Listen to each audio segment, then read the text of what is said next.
Hey, what's up, guys? Welcome back to Rolly Reacts. Back again today with a review for the Ahsoka Season 1 finale, Episode 8. And it was a good episode. You know, I definitely liked the episodes. There was a bunch of stuff in the episode that I liked. It definitely left me wanting more, which I can't say for a while now. A lot of Star Wars stuff hasn't left me like that. You know, I think the last time I kind of felt like that was the end of season 2 of Mandalorian when we got Luke and and all that and that amazing sequence. But I mean, other than that, I mean, I haven't really felt like that in a long time from Star Wars. Maybe the ending of like Clone Wars, I was like, wow, what a masterpiece. But it did leave me wanting more of this show. I definitely hope that they come out with a season 2. Or there's also talks about it being Dave Filoni's movie with Thrawn as the big bad and like the Thanos of the whole thing. So we'll have to wait and see what comes of that. But I mean, the episode, it was good, but for a season finale, I think it felt rushed. It felt a little flat. Left a lot of story beats that I was interested in learning more about or getting some closure on. Unanswered, and that's good, because that's what keeps you anticipating the next project and maybe getting the completion of those storylines at some point. But who knows how long we're gonna have to wait for that, especially with everything that's happened with the writer's strike and the actors strike and all that. Who knows when these people are gonna get back to work. So I guess for this episode, we'll start with the positives. The positives for me were, the Night Sisters turning Morgan or giving her that power. The gift from the shadows, I think is what they called it. And it was awesome. It's basically like a deal with the devil. And that's what I liked about it. There was something very horrific about it. The way they were talking to her is like, hey, you're not going to have the same life that you had and you're leaving everything behind for this evil power or this we're just letting you know this is the point of no return. And she agrees, and that actress that plays Morgan Elsbeth, I mean, she sells it. You could see the fear all over her face. It was awesome. Also in this episode from the Night Witches, we got zombie stormtroopers basically. After Ahsoka and Ezra and Sabine, take out all those stormtroopers. You hear the Night Witches chanting and bringing them back to life, and they're making like zombie sound effects and stuff like that. It was cool. It's something that I would have thought you'd probably see in like a comic book. I never expected to see it in a live action show, and they pulled it off nicely. I mean, it looked awesome. It was, it did make the whole scene tense and suspenseful. Also, the rematch with Ahsoka and Morgan. I mean, that choreography was excellent, and it was cool because Morgan has that mystical sword, and Ahsoka's fighting with the two lightsabers, and she's fighting aggressively, and the moves and the flips and kicks and all that stuff they're throwing back and forth at each other. I mean, excellent choreography in this episode. I can't say that for the rest of the season. There was some parts that felt a little bit wooden and not as well choreographed, but this was just awesome. And then even the setting, with that kind of display piece with the pillars on, the 4 pillars surrounding them, looked so cool, man. That great scenery, great choreography, and you really felt like she was a good opponent for Ahsoka. I loved that. I loved that towards the end of the episode, and I know I'm jumping around, but I'm just trying to get all my thoughts on the things I liked. Then I'm gonna do dislikes, and then what I hope for in the future. But the Mortis arc, at the end of this episode, when we get back to Balin. We see him standing on the statue that we saw when they were coming into this planet, and it's the father from the Mortis arc in the Clone Wars show.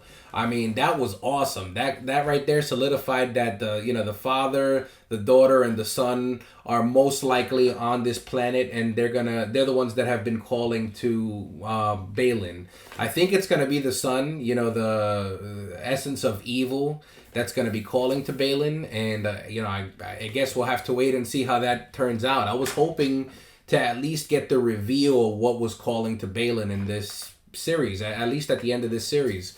And with the unfortunate and untimely demise of Ray Stevenson, that plays Balin, I feel bad for the person that has to fit those shoes. And if they did decide to do a recasting, or even if they try and do some deep fake stuff and kind of fill in the cracks that way, but I don't know how they're gonna approach it. But it's just bittersweet, that we didn't get kind of a conclusion to his arc and the reveal of what was calling to him and what his motivation truly is.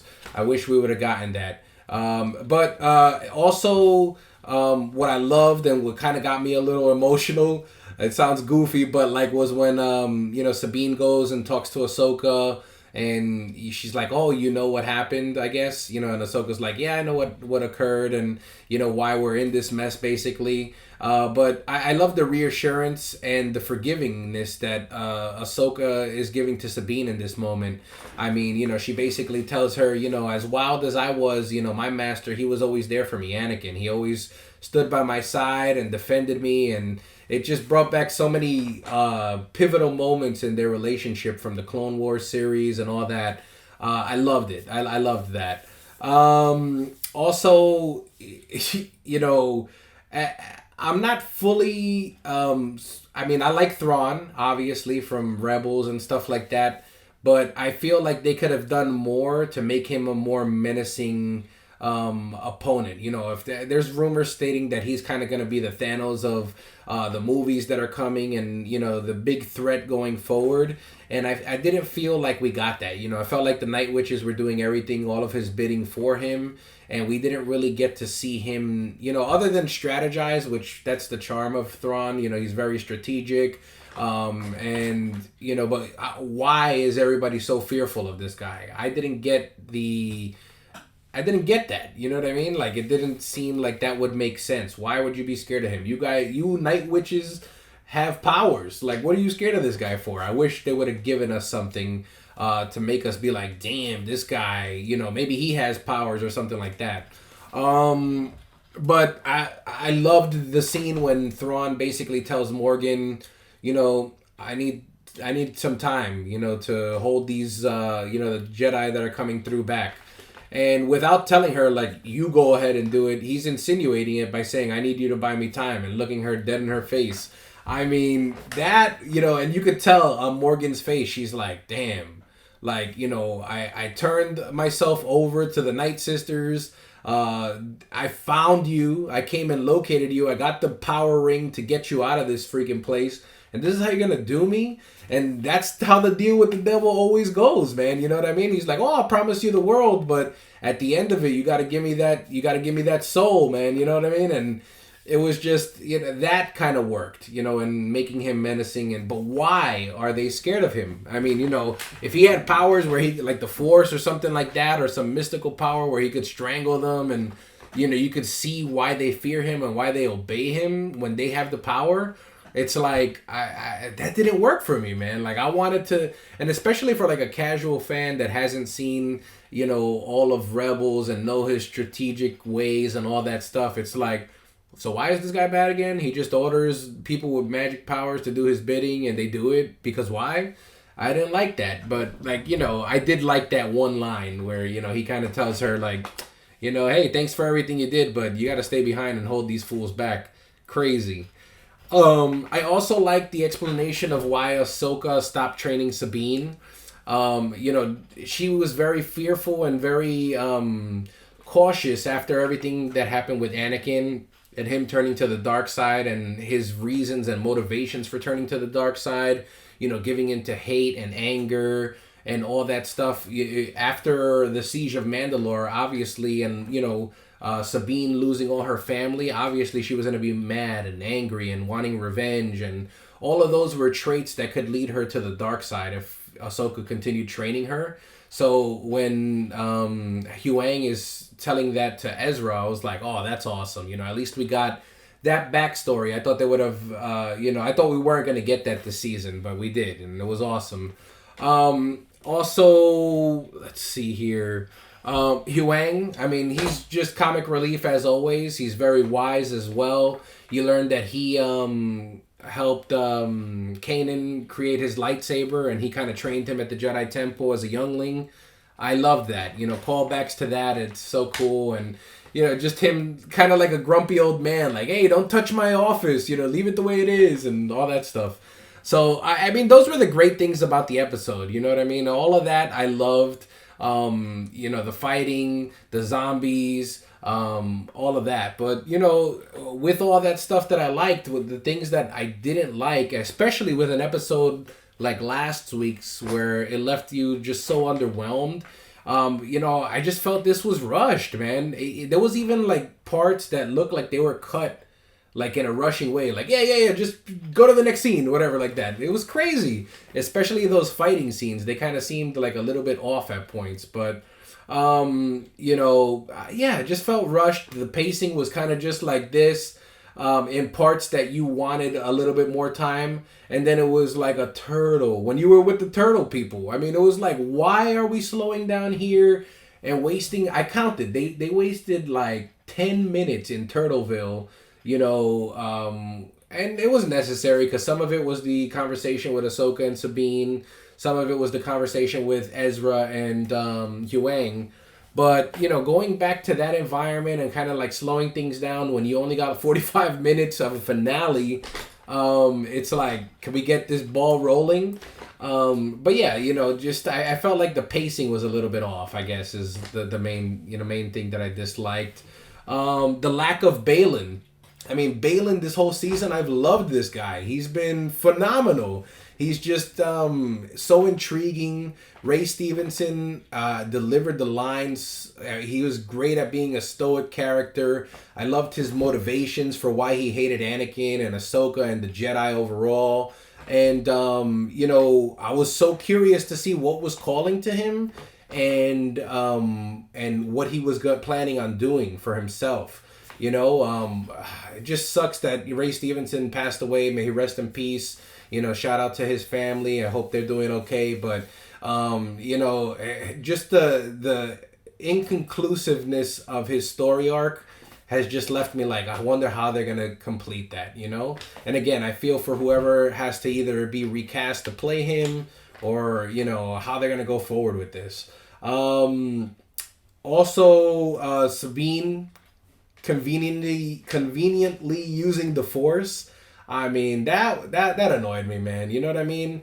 It would have been funnier, or it would have been a great laughing moment if, like, at that moment when she's getting choked out, she's reaching for the Force, you kind of see it wiggle, but she still doesn't get it, and Ezra intervenes somehow, and, she's just like, damn it, man, why can't I do this? That would have been better, but, whatever. I guess to move the story along and to get Ezra on the ship, they had to do this, and I just felt it was so cheesy. Especially, to add insult to injury, it's like, she also now could force push him all the way up there at the perfect time, where, it was stupid, man.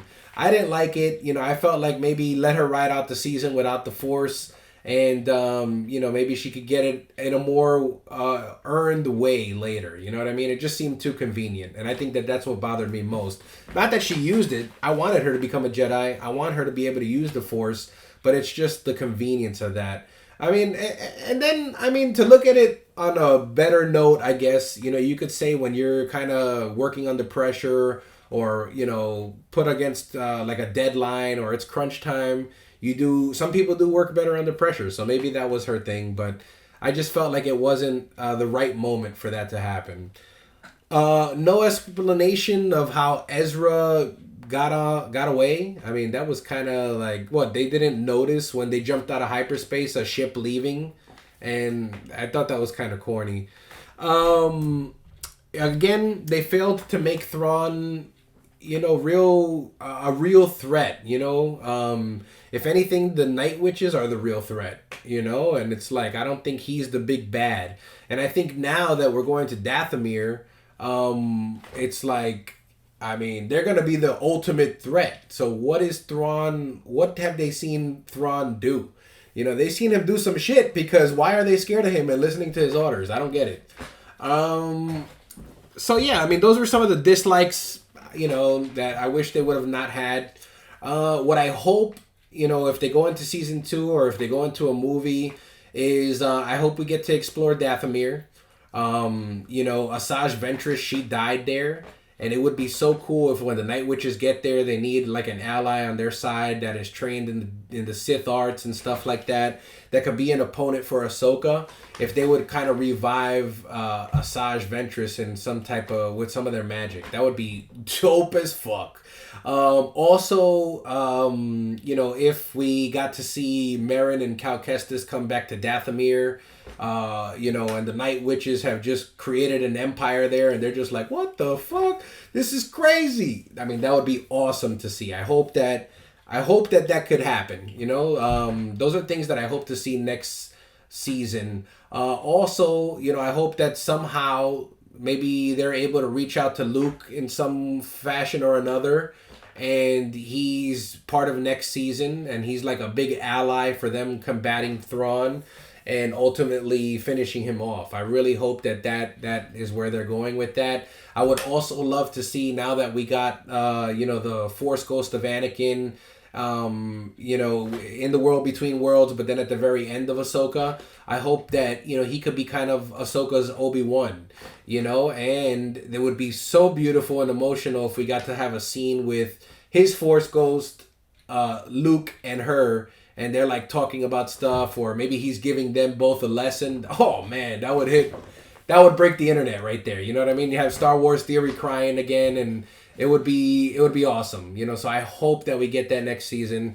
Some of Luke Skywalker, maybe Ben Solo is on the journey with Luke during this time, and some other pupils from the Jedi Academy, and they all kind of get together and combat Thrawn. I mean, that and the Night Witches. That would be amazing. Overall, the season, I liked it. Episodes 1 and 2 started off slow. 3 through 6, excellent. Then 7 was straight garbage. And the finale, it was good. That's all I could say. Some of the highlights of this whole season overall, I could say, were the lightsaber battles.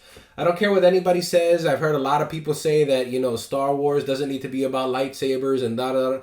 Listen, lightsabers is one of the most iconic weapons of all time.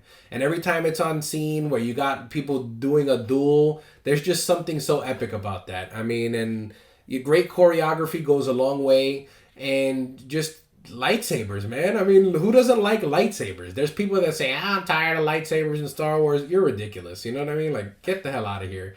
Huang, the droid, he's one of my favorite droids. Hands down, he is great comic relief. Whoever did the voice for this guy or, did that, excellent. I mean, he is one of my favorite droids, hand down. I even pre-ordered his little action figure to go over here next to my, let's see if I can show you, my little Jedi Temple Lego set.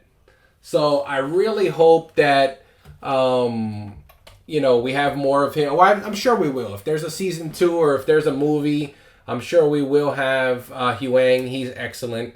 He is just wise. He's funny and inspirational. So I love him. Balin and Shin, is that her name? Shin Batty? Shin Batty. That's her street name, but I loved them. Their dynamic was awesome. I don't know if they're related. I don't know if he's her father. I don't know how they knew each other. I want more backstory. I love both of those characters. I was kind of confused as to what Shin was doing with the red droid people, whatever like that, at the end there. What's that movie? Not Gladiator. It's, I don't know, with the blue face, Mel Gibson, blue face. I don't know, that movie. It was kind of like, what are they doing? Like, what's their plan? The Night Sisters and their creepiness. I mean, every time they were on scene, I was like, oh my god, these chicks are crazy. They're powerful. They're so creepy. The music playing and their voices, it's just excellent. I love these characters. I loved seeing them in live action. We've seen them in Clone Wars. We've seen them in the Cal Kestis Jedi Fallen Order game and all that. Excellent. The Mortis, the intro to the Mortis, the father, the daughter, the son, possibly the mother. I don't know. I'm wondering too. Is that what's calling Balin? I don't know. I hope to explore that whole Mortis arc and get more in-depth explanations and lore into that. But I loved that about this season that they included it. And, obviously, Anakin. I mean, Hayden Christensen, he got so much shit back in the prequel days. People just talked trash about his acting and said that he was garbage as Anakin. I never felt that way. I mean, I grew up on those movies and I always loved him as Anakin. Even though some of the dialogue was cheesy, a lot of that was how he was directed and what he was told to do. So I loved him in this show. They're definitely doing him justice. His acting abilities were incredible, and he's just phenomenal, man. I can't say nothing wrong about that. The Clone War flashbacks that he was included in, and with that Clone Wars attire that he was wearing, excellent. And even that. And then, the music. I mean, this guy, what's his name? Kevin Kiner. Excellent. This guy is the heir to John Williams.